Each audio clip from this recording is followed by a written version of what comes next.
Welcome to the dvm365. Give us 5 minutes and we'll update you with the veterinary news, medicine, and business information you need to know right now. I'm dvm360 Associate Editor Ashley Barforoush.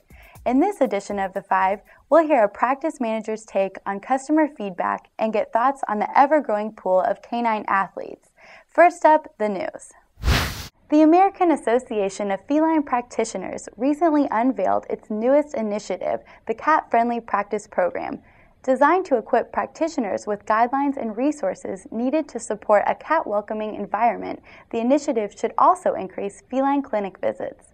According to an AAFP press release, the Cat-Friendly Practice certification isn't meant to indicate feline exclusivity, but rather, quote, designate that the practice's staff, facilities, and equipment are designed with the comfort and unique needs of cats in mind. Go to catvets.com to apply and watch dvm360.com for more coverage. The Texas A&M University College of Veterinary Medicine will soon see some major renovations.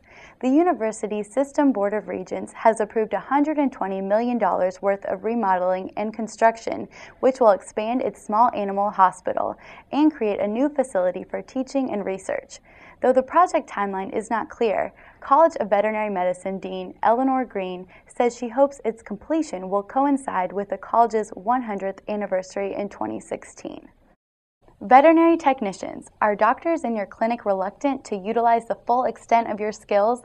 Veterinary Economics Editorial Advisory Board member Dr. Karl Salzsieder says that some may just need a reminder of what's legally allowed. Some doctors just seem reluctant to use technicians by their nature. That may mean they're not changeable.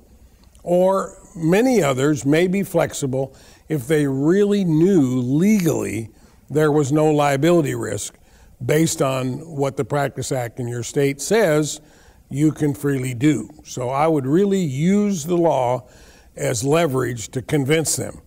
Hopefully, your doctor will allow you to do more, and of course the other leverage is how busy is the practice to convince the doctor that he or she can do more veterinary medical diagnosing, treatment, and surgery, and you can do the other work.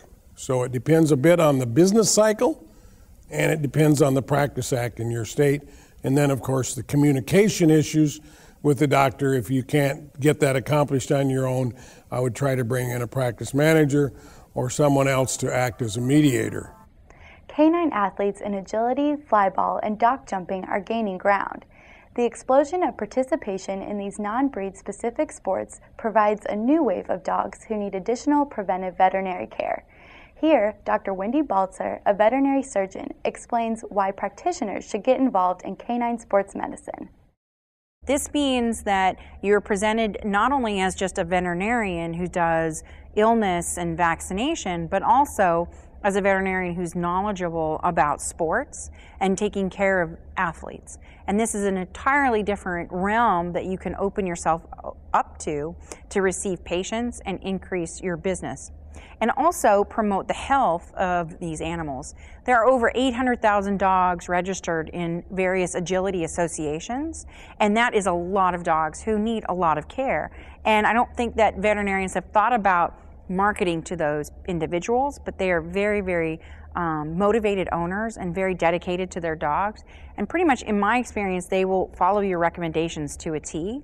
And so they are great clients to have. Do you wonder what your clients really think of you, your clinic, and your team? Why not ask them?